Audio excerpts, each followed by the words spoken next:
Yeah, good evening, good day, good morning from wherever you might be hearing the sound of my voice. My name is Janet Fashakin. I am an attorney at law.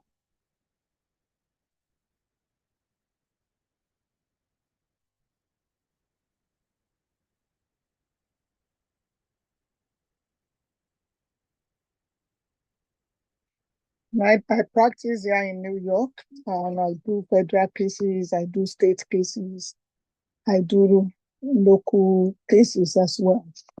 Uh, this evening or this afternoon, depending on the time in your area, I like to talk about things that I saw recently that I thought many people knew, but not many people are taking advantage.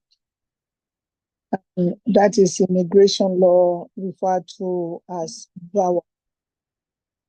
I think out of fear of the perpetrators, they put this fear in the mind of the victim to let them know that if they will go to the police and report, they themselves might get deported. What is VAWA? This thing is echoing. Can you find out what the problem it is? It's echoing terribly. Maybe I may have to come back. Let me figure out what is going on with it. Well, I don't think I'm hearing it anymore. Hold on. Okay, I think it's better now. Thank you. VAWA, what is VAWA? VAWA is the Violence Against Women Act. It is a federal law that creates and supports comprehensive, cost-effective responses to domestic violence, sexual assault, dating violence, and stalking. And in addition to that, it also provides housing protection. So the fear of I won't have somewhere to live if I have to leave, if I have to be sent out by my abusive husband or boyfriend does not come into play. You'll be given a place to live. And when you file for your case, nothing will be referred to the abuser. Is that the abuser wife or the abuser husband? Because when we say VAWA, that says violence against women, there's also violence against men. It's also violence against kids act. It covers all that. It's also violence against parents act. So the primary thing is that the person who is violent against you is an American citizen or is a permanent resident of America. So if you come into the country with your husband and both of you don't have papers, that even if he abuses you, that will not be considered under VAWA. He might get arrested, he might get prosecuted, but that will not give you any immigration benefits.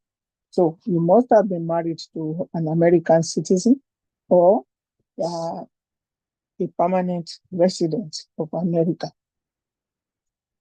And if you are going through abuse, it's not just ordinarily an abuse, it has to be something that is significant. And what is considered significant depends on whom you are talking to or who is listening to it.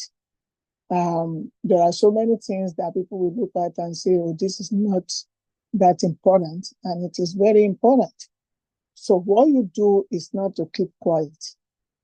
Look for an attorney to talk to if you know you are being abused or you are going through a very terrible situation in your marriage or in your relationship with the person that kept you here in America.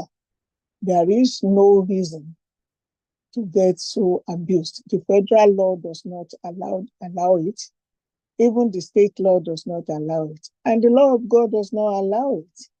And so for you to be eligible, the eligibility requirements, again, has to be that you are married to an American citizen, or you are dating an American citizen, or you are the daughter or the son of an American citizen who is abusing you and you don't have your papers yet, if you have been battered and you have suffered extreme cruelty from the hand of these people, it could be your present husband and it could be your former spouse if your divorce or your separation is within 2 years.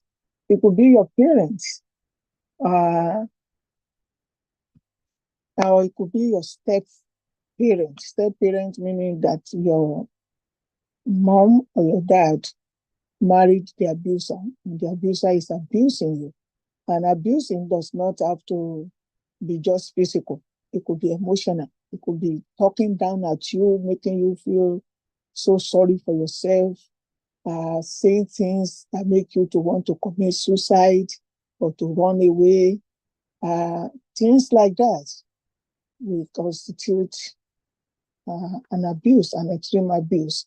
There are words that will be spoken to people that is worse than the person being beaten or being slapped or being punched.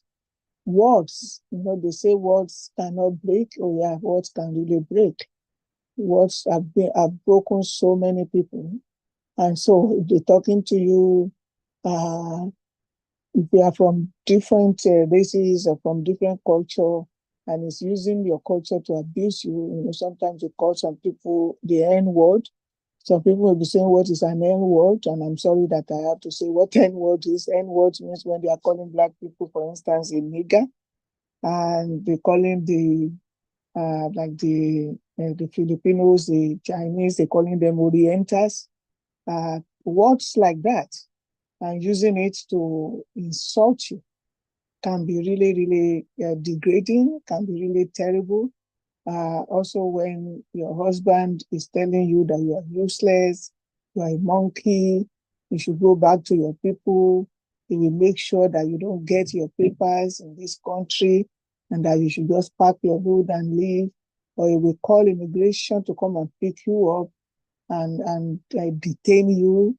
And it's putting the fear of God in you in order to make you do what you don't want to do. Sometimes it is to sexually abuse you. That if you will not agree, you will call the cops, they will come and take you, they will come and deport you, things like that. And, and those are worse. What are as terrible as physical abuse. Physical abuse would be that is punching you, is beating you, some people will deliberately be punching you from the back so there will be no scar. If there are things that you notice, you can document. If you have a swollen eyes, you have broken teeth, you have scars, you can document all that because they will come into play. And if what he has done to you is so severe that you have to go to the doctor, make sure you tell the doctor to document everything because you are going to need it when it is time for you to get your papers. For this BAWA, you don't need anybody to file for you. You can file for yourself. So it is called self-petitioning provision in the law of immigration. You'll be able to file for yourself with the assistance of your lawyer. If you don't have the money, there are Catholic lawyers that is there that can do it for you for free, although they have limitations of how far they can go with it before they refer you to a private attorney that can help you. The bottom line is you do not have to suffer needlessly. The law had you in mind. There are provisions for you. They provide a place for you to live.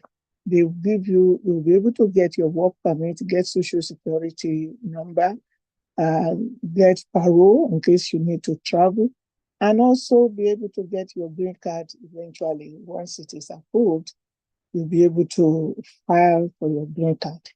So I brought this just like a 5 minute lecture. If you want to know more, you can talk to an immigration attorney near you or call me. I am an immigration attorney. I have been so for over 2 decades. We are located at 10522 Jamaica Avenue in Richmond Hill, New York. And